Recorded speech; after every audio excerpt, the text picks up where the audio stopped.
एक गांव था जो बाहर से बहुत अमीर और चमचमाता हुआ दिखता था। वहां के लोगों के पास बड़े बड़े महल थे, सोने की गाड़ियां थीं, लेकिन किसी के चेहरे पर कोई खुशी या हंसी नहीं थी। और इस अमीरी का राज गांव के बाहर एक घने जंगल में छुपा था। जंगल के बीचों बीच एक पुराने पेड़ के साथ एक काला शीशा खड़ा था। कहते हैं जो भी रात के ठीक 3 बजे उस शीशे के सामने जाकर अपनी कोई परेशानी उस शीशे को दे देता, शीशा उसके बदले उसे करोड़ों की दौलत देता था। इसी दौलत के लिए किसी ने अपनी नींद का सौदा कर लिया, किसी ने अपनी खुशी बेच दी और किसी ने अपना डर शीशे को दे दिया। इसीलिए लोगों के पास पैसा तो बहुत आ गया था, लेकिन वो अंदर से पत्थर के बन चुके थे। इसी गांव में थुंग थुंग रहता था, अपनी बीवी और 1 साल के बच्चे के साथ। थुंग थुंग के पास एक फूटी कौड़ी नहीं थी। कभी कभी तो कई दिनों तक भूखा ही सो जाता और गांव वाले अक्सर उसके पास आते और बिना किसी भाव के कहते, अरे थुंग थुंग, तू क्यों इतनी तकलीफ सह रहा है? जाकर अपनी कोई भावना उस शीशे को दे दे और हमारी तरह अमीर बन जा। लेकिन थुंग थुंग हमेशा कहता,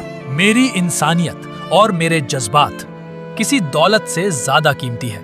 पर कहते हैं ना, गरीबी इंसान को कुछ भी करने पर मजबूर कर देती है। एक दिन थुंग थुंग जब काम से घर लौटा तो उसने देखा उसकी बीवी भूख से हार कर मिट्टी खा रही थी। ये देखते ही थुंग थुंग टूट गया और खुद से ही पूछने लगा, क्या फायदा ऐसी इंसानियत का जब अपना ही परिवार भूखा मर रहा हो। और वो रात के अंधेरे में उस काले शीशे के पास पहुंच ही गया। शीशे के अंदर से एक खौफनाक लाल रोशनी जगमगा रही थी।